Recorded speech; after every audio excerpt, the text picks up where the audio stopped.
What's up, this is GM, and before I start, I want to tell you about TubeBuddy. In case you don't know, TubeBuddy is a free website that will help you manage and grow your YouTube channel. Thanks to them, some of my videos even show up as top results. Want to give them a try? Check the description below for the link. Today's product is E-YOOSO's Z686 mechanical keyboard. It is a 60% keyboard.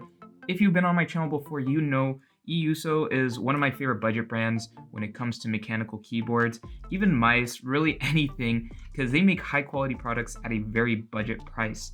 So inside the box, we have, of course, our E-YOOSO Z686 mechanical keyboard. We have a cable right here. It is a USB-C to USB, so it is a wired keyboard, but it is detachable. Personally, I like detachable detachable wires because it makes it a little easier to carry this with you if you go places, as well as if something happens to a wire, you can use your own generic one. I've had to do that in the past, and that is a feature that I personally like. We have a manual. We have two little tools here. One is for removing switches, and one is for removing, this one's for removing keycaps. This one's for removing switches. I'll show how to use these in a bit as well. And then we also have 5 extra switches right here. So I'm gonna go ahead and move these all to the side. And also, just so you know, I actually have 2 of these. I have one in the blue switches and I have one in red switches. I'll show as well in a bit. But yeah, keep in mind the link to this product is in the description below if you want to follow along on the Amazon page, because there will be more detailed information. I'm just gonna hit the highlights, or at least what I consider to be the highlights when I am looking for a mechanical keyboard. So let's get into this. So E-YOOSO's Z686 mechanical keyboard is a 60% keyboard, has 68 keys, hot swappable, and I'm not sure if I'm gonna say this correctly. I say Otomu switches. So again, these switches right here. It has a customizable RGB backlight, weighs about 1.23 pounds, measures 12 by 3.9 by 1.3 inches, 20 RGB LED effects, 59-inch cable, so the cable I showed earlier, splash resistant, double shot keycaps, anti-ghosting, works on Windows, Macs, Androids, and Chromebook. So before I do a little sound test and remove some switches and keycaps, let's do a quick 360 look at this keyboard. So I personally am a big fan of the all white look. I know some people don't like that. I personally do. I know for some it's kind of like a old school kind of look. I think just having an all white keyboard looks nicer with the lighting effects, especially in the dark, which again, I will show in a bit as well. So let's go ahead and take a kind of side look. I know this isn't the best angle. I can't really angle it any better, but it is elevated in the back, as you might be able to see right here. We also have a port right here, which is the USB-C port. And here is a drain hole. Again, sorry for this really bad angle. And then from the back, there's nothing to see. From the front, nothing to see. The other side, nothing to see. On the very bottom of it, we do have ourselves kickstands. And whether you have it flat like this or kicked up, it does have some rubber padding so that way it doesn't slip around. We also have the rubber padding here. And then, of course, we have these drain holes as well. So if you were to spill a drink on this, it will drain through. And you might have noticed I did kick out the kickstands. Personally, I like having my kickstands out, but you can flatten it if needed. So, time for a quick sound test. I'm just gonna hit a couple keys, mostly the letter keys. Then I'm gonna do probably the caps lock and shift since they are a little bit bigger. And then we'll do the spacebar to see how noisy that is. So I'm just gonna be tapping on them. I'm not gonna full out type. So let's go ahead and do that. I'm gonna get quiet here now.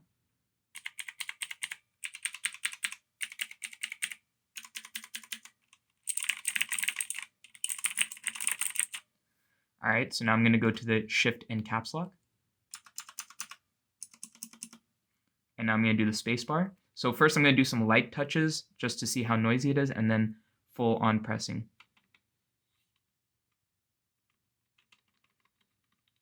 And I'm going to do the full presses.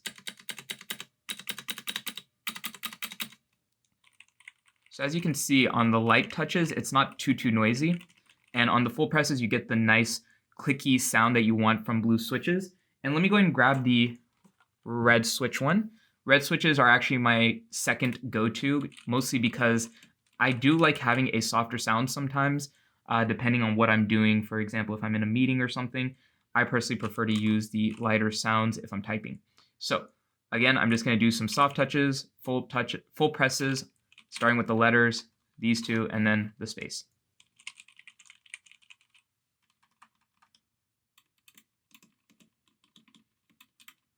All right, and now for the full presses.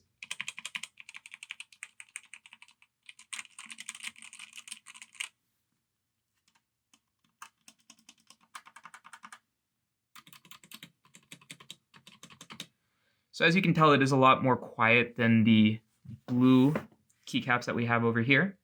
Or sorry, blue switches, my bad. So now what I'm gonna go ahead and do, I'm gonna go and remove a cap from each one, just so you can see what it looks like underneath. Keep in mind, this is one of my least favorite tools to use when removing keycaps. If you check my channel, I do have some videos on how to remove keycaps, and there is a better tool than this to use. However, some people will say also use your hands or your fingers to remove them. Keep in mind, this one is actually really difficult to use your fingers to remove because you can't really get under them too well because of the way that this is laid out. I mean, I could try, but it's probably not going to work too well. So I'm going to go ahead and use this. I'm going to pull out. Oh, there we go. That way you can see the red one. And I'm going to show you the keycap to show you why I don't like this tool specifically. It can leave some slight marks. You might not be able to see it too well on this video. The beauty of having white keycaps, in my opinion, though, is I personally don't see the markings as much sometimes. You know, it just kind of depends on the keyboard itself. And now I'm going to remove one from here. And just to show you the keycap, this one didn't get really any marks, a little bit of reddening from the tool itself. Again, if you want to find a better way of doing this, check out my video on how to remove keycaps. It's somewhere on my channel. If I remember, I will try to link it in the description as well, those who need it. And now I'm going to go and show you how to remove one of these switches. Keep in mind, I'm actually going to have to take this off screen just because it is kind of difficult. But be careful when removing these. You don't want to damage them. And like I said, I'm going to have to take off screen real quick just because I need to get enough grip around it. There we go. As you could probably tell, that did take quite a bit of effort, but it does come off. You can see here, we got the pins on that. And then putting it back on, you want to be careful as well. So let me go ahead and do that. There we go. I want to make sure you align it well. So if I wanted to, I could take one of these blue switches that came with it and put it into my red one. So let's say if I just want to make some of these blue switches, I could take out the red and put in the blue, and vice versa. That's one of the beauties of it being hot swappable. So let me go ahead and put this back on, and this one, don't know which one goes to which, but it doesn't really matter since they're pretty much the same keyboard. And yeah, so let me go ahead and move the red one out of the way. I'll bring this one a little bit more in frame. And I'm actually going to go ahead and do the lighting effects. So first, let me connect the keyboard right there. Connect it to my laptop. All right, and right now it's gonna, oh, forgot to turn on my laptop. That is very important. So one thing to note is I have a lot of light coming in. I'm gonna turn off my overhead light, but there's still a lot of light coming in. So it's gonna make it a little harder to see some of the lighting effects, but I will definitely try my best. So hopefully now you can see it a little bit better than before.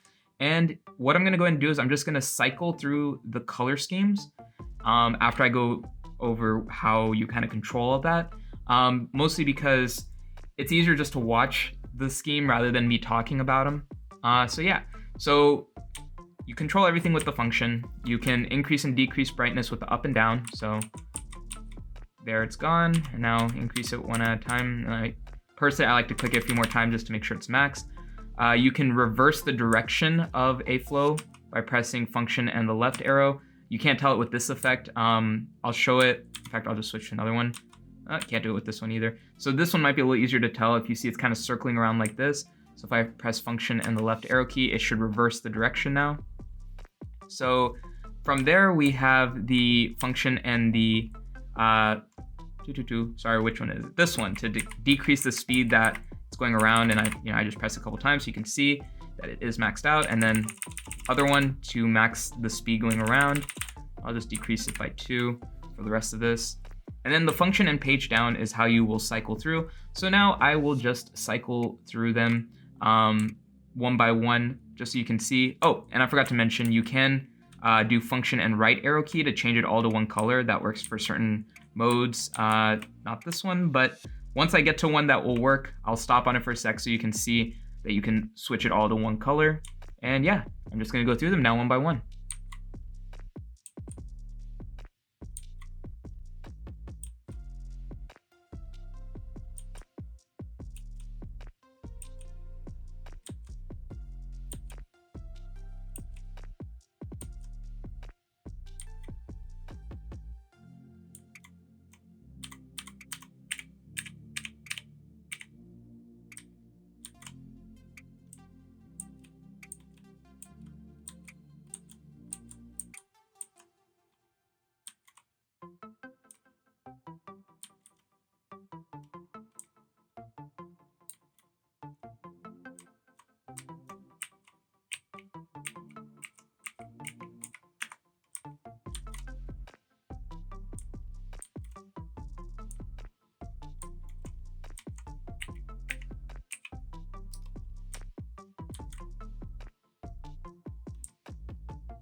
And that is every single lighting mode. You saw a couple times I did it where you could see the version where it's all just one color, just so you can get an idea of how that kind of looks. But overall, that is all the lighting modes. I think it looks beautiful. One issue that I sometimes have when recording this can be that my camera will make the lighting look a little strange, kind of like it's flickering. If that's how it's looking right now, just keep in mind that's not how it actually looks. It is a beautiful, full spectrum of colors that's very smooth when it transitions as well.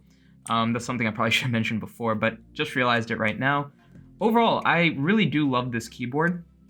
I personally like to use 60% keyboards or the ones that are just left-sided, depending on what game I'm playing. And the reason I like to use the 60% keyboards is because they are so small, it's easy to take with me. So if I do need to go somewhere, I can take my keyboard with me, the one that I use every day when I'm playing games. I did use it on Valorant. I tried it out on CSGO as well. I had no issues with it. I personally loved using it on both of those games. Of course, it does take a little while to get used to it if you've been using another keyboard, but after a few games, I got back into it and was doing really well. One thing I did note was, at least compared to my other keyboard, the keycaps are not spaced as far, which I actually kind of liked, because my issue is when I play Valorant sometimes that certain keys are a little too far and it kind of messes me up. These keycaps felt a little bit closer, so when I was pressing certain keys, I was able to do a lot quicker. And that's just a personal thing. That might not be your experience necessarily, but for me, that was a pretty big deal, and I was really happy that it was like that. Alright, so that's it for this video. Link to this product is in the description below. If you found the video helpful, I'd love it if you could leave a like and subscribe. If you have any questions, leave a comment below as well. Thank you for watching.